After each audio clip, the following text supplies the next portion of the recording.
Sup, cyberspace, it's Xero, here to bring you an episode of my vlog.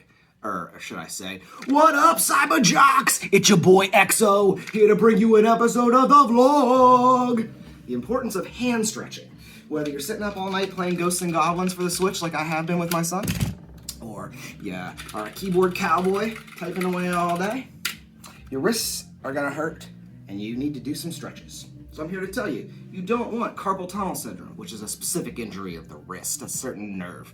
You don't want RSI, which is what most people have, repetitive stress injury. You don't want tendonitis, where you injure those tendons in your wrists and your hands. RSI and those kind of injuries happen because you keep sending and doing the same thing over and over and over again. So it's important for you to break up those repetitive movements and try different things and do different things.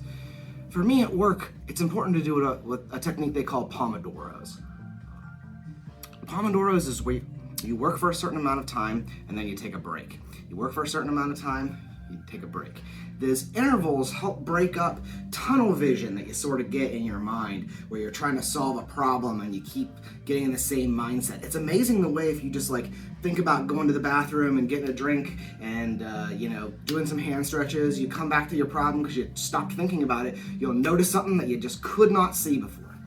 So it's not really feasible to do it every 15 minutes like Pomodoros say, but I try and do it every half an hour or an hour. So here's the 3 hand stretches that I really like that I've learned over the years from different doctors and stuff like that. The first one is the prayer pose. You start with your hands like this and you just kind of go down as far as you can. If it hurts, you've gone too far, ease up a little bit. But eventually you'll be able to get to that point where your wrists are all the way down and then you just kind of open your fingers up. And once your fingers are opened up, try and give them a little wiggle. It's amazing how much your wrists feel this when you just wiggle your fingers back and forth. Open and close them. Now, if you can, big if, give it a little rotate forward or a little rotate back. Back's hard for me. I can barely do it, so I don't try. Just as far as your body can take it, give it a little stretch. If it hurts, ease up, both vertically and whatever direction you're going. Now, it's important to do counter stretches. Once you do a stretch one way, you gotta try and stretch the muscle or the tendon or whatever the other direction too. So I give it this little backwards palm. I don't do a lot of finger wiggle, but a little something. Shake it out after every stretch. Just kind of relax your arms, your wrists. Good, go. Next one is the inverted palm. Try and put your arm, wrist out straight from the shoulder. Put your hand down and just take your fingers on the other side, push down. Now your thumb, you kind of just got to pull it back on your own as best as you can. But yeah, this is a good stretch. This was really hard for me at first. I only could do it like this when I first started doing it. And over years of doing it, I've gotten pretty good at stretching it back.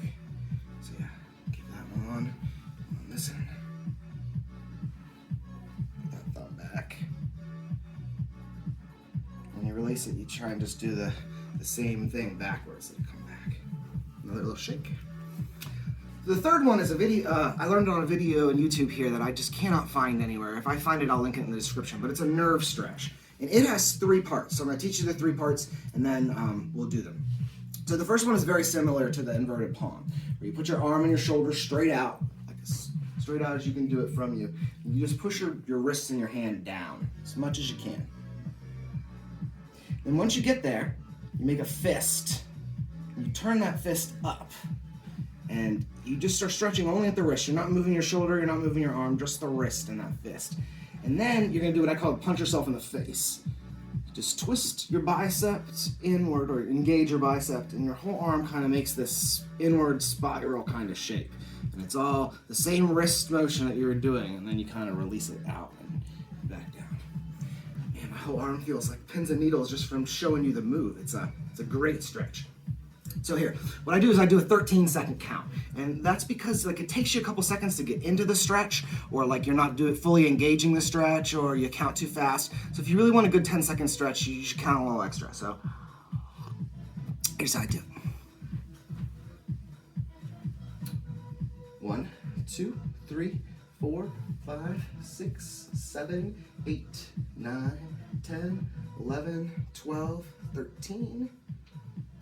1, 2, 3, 4, 5, 6, 7, 8, 9, 10, 11, 12, 13. 1, 2, 2, 3, 4, 5, 6, 7, 8, 9, 10, 11, 12, 13. Yeah. Great nerve stretch. Totally. Makes your hands feel a lot better. So you should give it a try if you don't do Pomodoros at work. Even if it's just once or twice a day, just give it a shot. Like, stop whatever it is you're doing, take a break, and literally do anything else. It doesn't matter what it is. Think about not what you're doing for work, and then come back to it, and you'll see with fresher eyes. And add stretching, especially if you do hand stuff like I do, typing and work with my hands all day long. Add some stretching into your routine. You'll see immediate results. Like, it's unbelievable how much better your hands and wrists will feel after you do it. So, yeah, that's today's vlog. If you like this, like and subscribe and hit the bell and do all that stupid stuff to put me in the magic algorithm or whatever. So, I'll see you in the next video. Later.